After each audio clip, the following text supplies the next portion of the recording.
Друзья, всем привет! Вы на канале Leo Girap и меня зовут Лео. Сегодня у нас на обзоре Glassworks Polarity. Обзор на него я делал чуть дольше, чем рассчитывал, но это только потому, что коврик оказался весьма необычным. Тем не менее, наконец-то все, так что сегодня вы посмотрите сравнение с другими топовыми решениями на рынке, макрофотографии, дроп-тесты, саунд-тесты, все как обычно. Итак, коробка у нас очень качественная, плотная, как обычно на магнитах. В комплекте также карточка с благодарностями, очень крутые ножки для мыши и хорошая тряпка, которую я показываю вам в виде фотографии, так как забыл заснять на видео. Давайте быстренько пробежимся по презентации коврика самой компании Glassworks. Здесь мы можем увидеть, что у нас на выбор два цвета, черный и белый, два размера.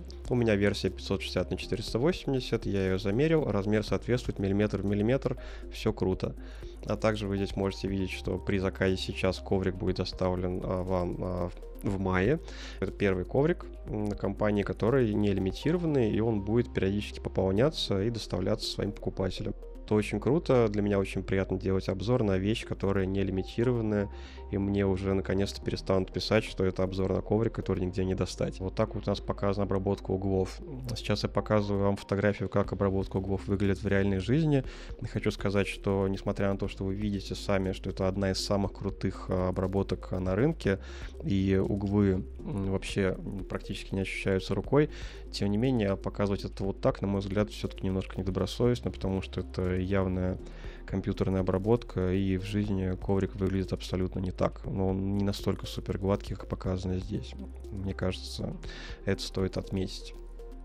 Здесь у нас показаны новые доты Glassworks, и я на них поиграл. Они, что важно, идут в комплекте с ковриком, и могу отметить, что это явно одни из моих любимых теперь и самых крутых дотов на рынке.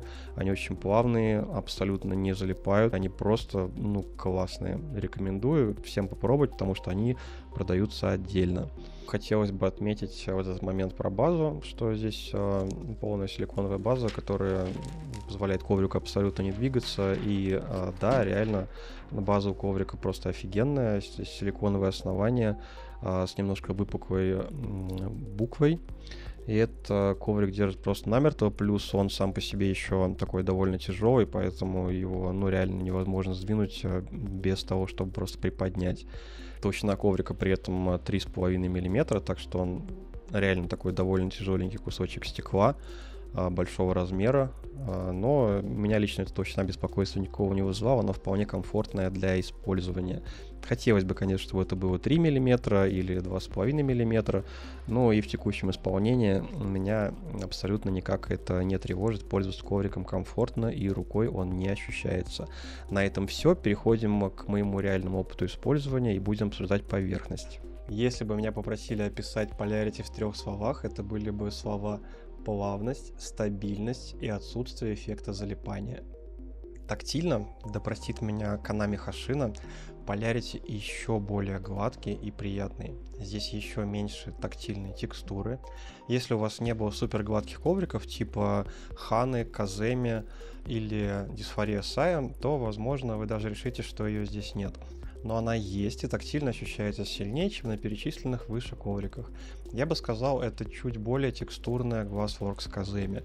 Или же, если пойти с другого конца, это чуть более гладкий Glassworks Zane. Когда я впервые сел на Dysphoria Sai, у меня было ощущение, как будто я пересел на стекло во второй раз. Он был такой свободный во имя и быстрый.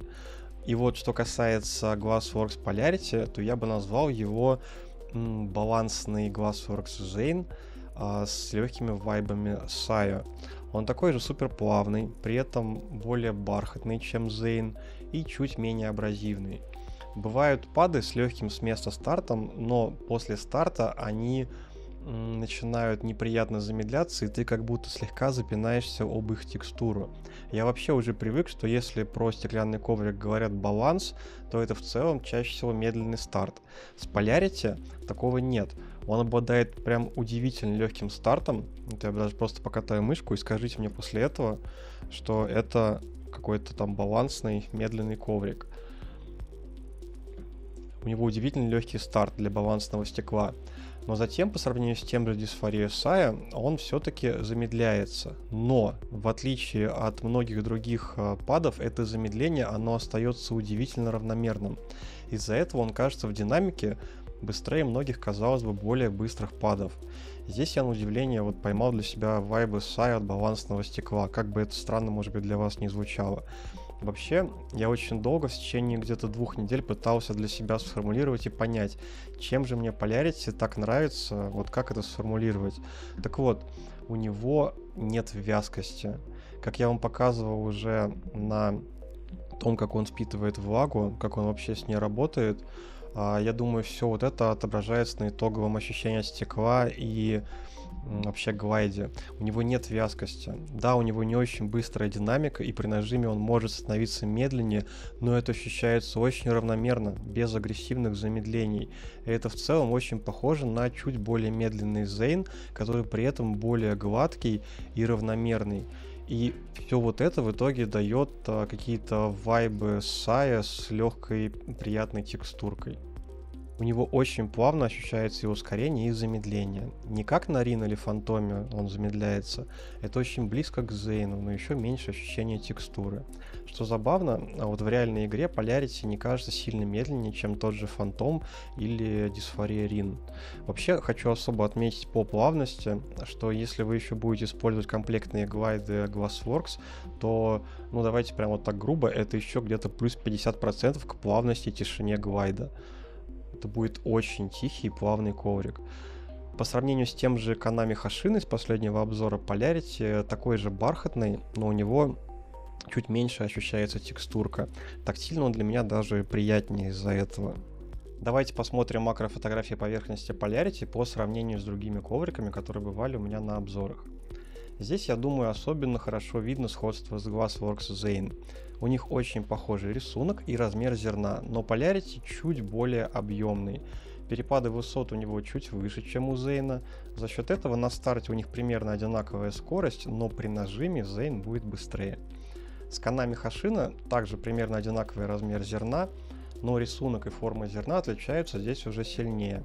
Вы видите, что у Konami более округлые зерна, чуть более аккуратная, равномерная кладка, плюс заметно, что в целом Hoshino чуть менее объемный. За счет этого он более быстрый и на старте, и при нажиме.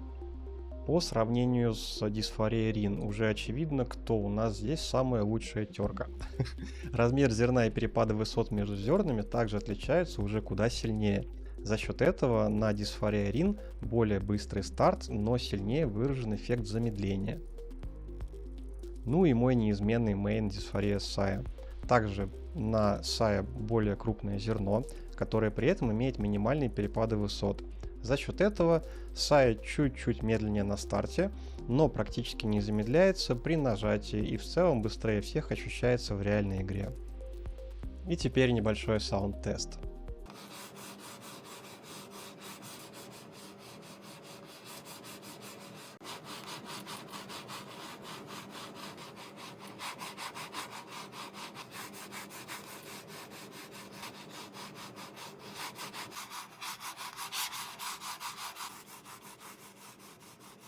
Сначала смотрим на Silver Fox,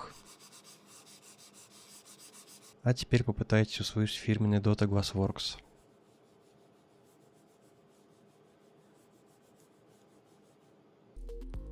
Тесты статики и динамики после Dysphoria Saya вас могут сильно не впечатлить, но на самом деле, если мы вспомним, то и такие же показатели у Tokusai The Beast и Tokusai The Phantom. Ну что, любимая рубрика дроп-тесты. Друзья, я говорил вам, что у Polarity очень легкий старт, и по первому же дроп-тесту 15 градусов с легкой мышкой без нажима, я думаю, вы видите, что Polarity выступает даже лучше Beast, который, конечно же, не является балансным падом. Легкость старта у Polarity примерно на уровне Saya. Но как только в наш дроп-тест включается 200-граммовая тяжеленькая мышь, мы сразу видим то, о чем я вам говорил. Polarity под нажимом замедляется и начинает выступать примерно на уровне Биста и Фантома и даже немножко медленнее, что вполне нормально, так как все-таки это балансный пад. но снова отмечаешь, на Polarity замедление ощущается более равномерным, не таким тяжелым, как на Фантоме или Рин. И на примере 45-градусного теста мы видим, что когда мы оказываем несильное давление на мышку, Polarity будет врываться вперед Биста и Фантома. Друзья, по просьбам подписчиков я создал телеграм-канал. Там вы сможете почитать новости, увидеть дополнительный контент, а также пообщаться со мной и другими участниками чата. Залетайте! По традиции обобщаем полученную информацию в наших чартах. Чарт «Скорость без нажима» от самого медленного к самому быстрому. Чарт «Скорость под нажимом» от самого медленного к самому быстрому. Чарт по коэффициенту статического сопротивления от самого медленного к самому быстрому. Чарт «Абразивность тактильная» от самого грубого к самому гладкому. Чарт по размеру зерна от самого мелкого к самому крупному. Итак, друзья, вот мы с вами добрались до выводов, и у вас в воздухе уже должен был повиснуть вопрос, а где же минусы? Автор видео вообще собирается критиковать обозреваемый продукт или нет? Или этот обзор проплачен? Нет, он не проплачен, коврик я купил за свои собственные деньги, меня никто не спонсировал, но давайте реально вместе порассуждаем. Размеры коврика. Я купил себе огромный, и меня он очень сильно радует.